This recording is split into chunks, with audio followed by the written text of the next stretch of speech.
प्रिय विद्यार्थियों, आज हम पढ़ेंगे कक्षा 12 की ऐच्छिक हिंदी की पुस्तक अंतरा भाग 2 की कविता नंबर 3 या पाठ नंबर 3, जिसका शीर्षक है यह है दीप अकेला।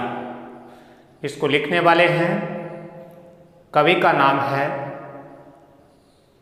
सच्चिदानंद हीरानंद वात्स्यायन अज्ञ। इस कविता का पहला पद्यांश हम पिछले वीडियो में अर्थात कल पढ़ चुके हैं। आज हम इसका दूसरा पद्यांश या काव्यांश पढ़ेंगे। देखिए, हमारी चर्चा पहले भी हुई थी और अब भी इस कविता में अज्ञ जी का उद्देश्य वही है कि मनुष्य क्या है, मनुष्य में कौन से गुण हैं, मनुष्य में कौन सी शक्ति है, मनुष्य किस रूप में है। अर्थात अज्ञ जी ने इस कविता के माध्यम से या इस काव्यांश में मनुष्य की महत्ता या प्रतिभाशील जो मनुष्य है उसको अलग अलग उपमानों के माध्यम से बताने की कोशिश की है। अब हम पढ़ते हैं इस पद्यांश को। तो आइए बच्चों, श्यामपट्ट पर जो लिखा हुआ पद्यांश है उस पर हम चर्चा करते हैं। उससे पहले इसमें कुछ शब्दार्थ हैं, उनके बारे में हम देख लेते हैं, उनका अर्थ समझ लेते हैं। ये मधु, मधु शब्द का अर्थ है शहद, जो मीठा होता है, मधुरता का प्रतीक होता है। स्वयं काल, काल कहते हैं समय। मौना, टोकरा या पिटारा। युग संचय, संचय एकत्रित करना, युग मन लंबा समय। गोरस, गो प्लस रस, गाय से प्राप्त होने वाले रसों का नाम है। तो गोरस का अर्थ यहाँ लिया गया है गाय से जो रस प्राप्त होते हैं उनमें दूध और दही। जीवन कामधेनु, कामधेनु वह गाय है जो देवताओं ने पाली थी, अर्थात उनकी इच्छाओं को पूर्ण करने वाली जो गाय थी उसका नाम था कामधेनु। किसकी? देवताओं की। अमृत आप जानते हैं सुधा, अमृत पूत पय, इस पूरे का अर्थ है अमृत रूपी पवित्र शुद्ध दूध। ये इस पूरे 3 शब्दों को जोड़कर बना हुआ है, अमृत रूपी पवित्र दूध। अंकुर आप जानते हैं, जब बीज फूटकर उसमें से जो भाग बाहर निकलता है उसे अंकुरित होना कहते हैं। धरा, पृथ्वी, धरती।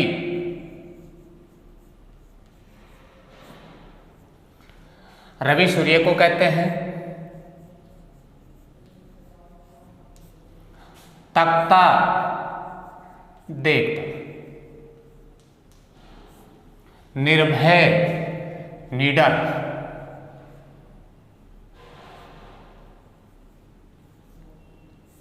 भय से मुक्त, निर्भय। प्रकृत, स्वयंभू, ब्रह्म, अयूत। प्रकृत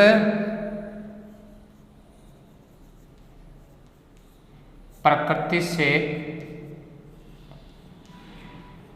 उत्पन्न, स्वाभाविक, प्रकृति के अनुरूप। स्वयं, स्वयंभू, स्वयं पैदा हुआ, यानी अपने आप पैदा। ब्रह्म, सत्ता या ईश्वर। ब्रह्म से कहते हैं सत्ता या ईश्वर।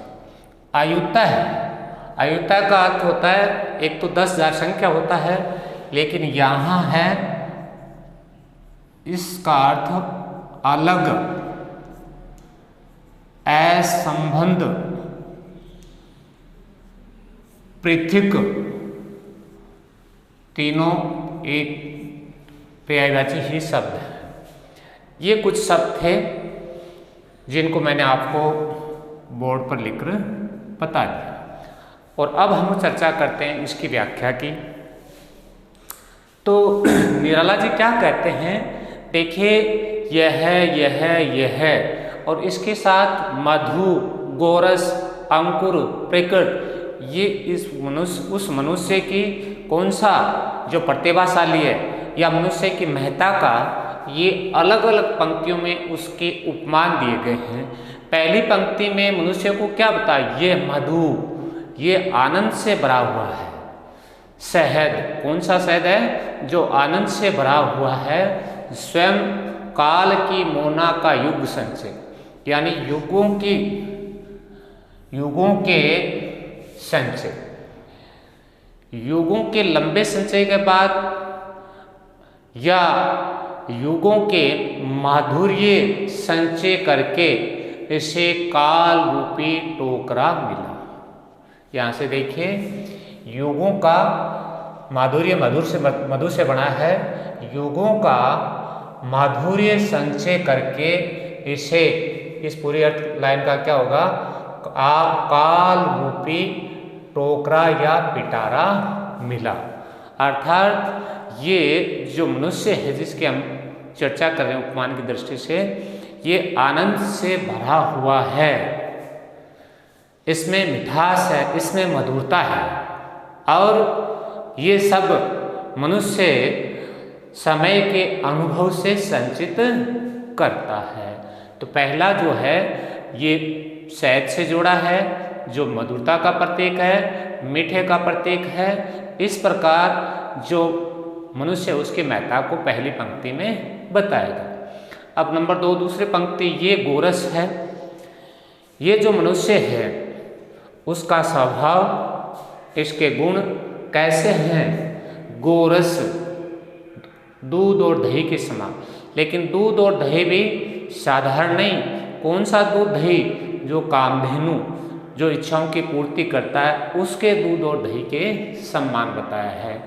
तो देखिए, ये गोरस है, ये प्रतिभाशाली जो मनुष्य है वो गाय के रस अर्थात दूध दही के समान है, लेकिन दूध और दही उस कामधेनु का जो इच्छाओं की पूर्ति करती है। अब इस लाइन पर आगे बढ़ते हैं। इस मनुष्य का जीवन जो है उस कामधेनु के समान है जो देवताओं की इच्छाओं की पूर्ति करता है। आगे फिर इसको जोड़ देते हैं, इस मनुष्य का जीवन इच्छाओं के पूर्ति करने वाली उस कामधेनु का के समान है, जिसका दूध है वो अमृत रूपी पवित्र है, उसको पी करके और उसका वह निर्मित हुआ है या उस मनुष्य का एक तरीके से निर्माण हुआ है। फिर तीसरी पंक्ति में यह प्रकृत नहीं, यह अंकुर, इस मनुष्य को क्या बताया है, जिस प्रकार बीज बहुत कठोर होता है, लेकिन पानी के कारण, प्रकृति की जो अनुकूलता उसके कारण वो फूट कर अपना नया स्वरूप ग्रहण कर लेता है। तो यहाँ इस प्रतिभाशाली व्यक्ति को या मनुष्य को बताया गया है उस बीज से फूटने वाले अंकुर के समान। आगे इसमें फिर क्या लिखा है, फोड़ धरा को रवि को तख्ता निर्भय है। ये जो मनुष्य है, ये धरा मन पृथ्वी को चीर करके और पृथ्वी के अंदर जो संपदा है, छिपी हुई संपदा है, उसको बाहर निकालता है।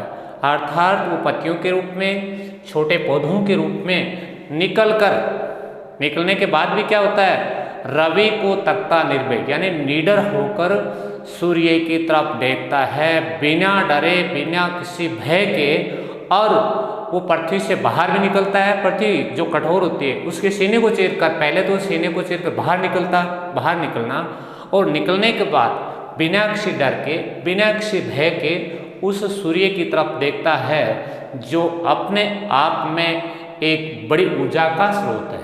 कहने का मतलब ये है, भावार्थ ये है कि ये डरता नहीं है, ये सत्यता को देखने के लिए तैयार रहता है। इसके बाद अगली पंक्ति, ये प्रकृति है।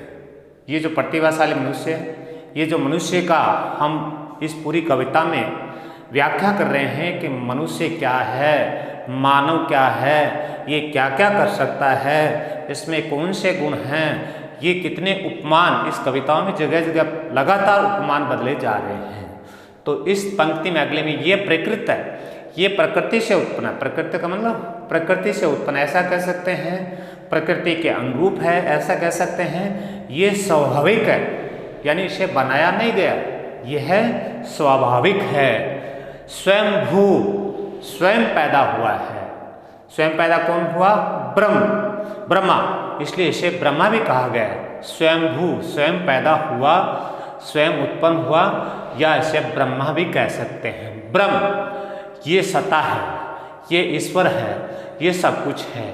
अयुतः, अयुतः का अर्थ आपको यहाँ 10,000 वाली संख्या नहीं लेना है। यह है अलग है, निरपेक्ष है, पृथक है, यानी समाज से असंबंध है। यहाँ इस अयुतः का अर्थ, इसको भी शक्ति दे दो। कहने का मतलब ये अलग, समाज से असंबंध, पृथक है। इस शक्तिमान को, शक्ति किसकी? समाज की शक्ति दे दो, ताकि वो समाज से जुड़ जाए। और समाज से जुड़ जाए तो क्या होगा? उसकी जो शक्ति है उसकी महत्ता बढ़ जाएगी, उसकी सार्थकता बढ़ जाएगी, और समाज है उसको भी संबल मिलेगा।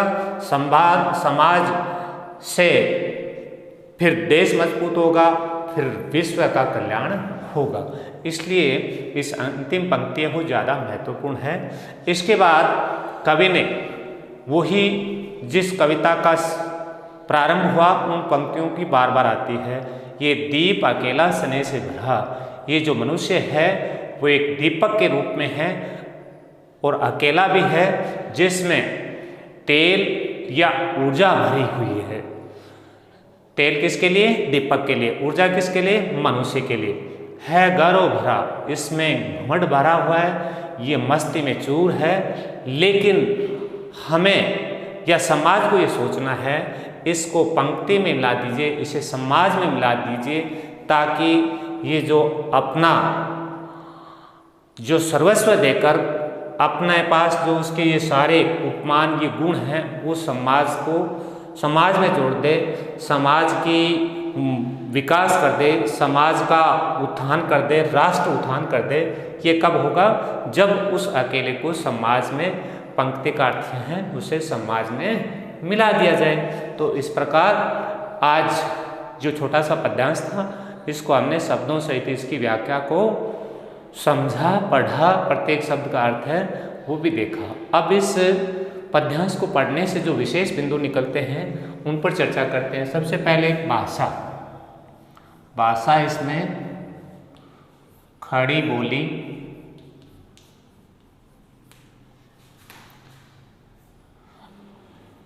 और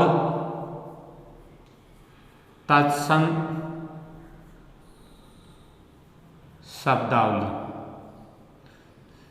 से युक्त छंद, वही कल वाला ही मुक्त छंद। कविता ये कौन सी है? ये नई बात है, या कविता के लिए तो आप हर बार ये विशेष में लिख सकते हैं कि ये कविता है प्रयोगवादी। कौन सी कविता है? प्रयोगवादी। मधु, गोरस, अंकुर, ये मैंने कविता पढ़ाई तब भी बताया, ये किसके लिए है? ये मनुष्य के लिए उपमान है। तो ये यहाँ क्या लिख देंगे? मनुष्य के प्रतीक। युग संचय अमृत पै, ये हैं ज्ञान या ज्ञान बताने वाले। ज्ञान भी धीरे धीरे आता है और युग संचय में भी समय लगता है, इसलिए ये हो गए आपके ज्ञान के प्रतीक। और इसके बाद अंत में जो छठा बिंदु है जीवन कामधेनु, ये उपमान उपमेय में अभेद है, इसलिए ये हो गया आपका रूपक अलंकार। तो इस प्रकार इसके विशेष में 6 बिंदु हैं, वो मैंने आपको बता दिए। आज ये दीप अकेला का जो दूसरा पद्यांश है वो हमने पढ़ा, आपने ध्यानपूर्वक सुना और देखा, इसके लिए आप सभी को बहुत बहुत धन्यवाद।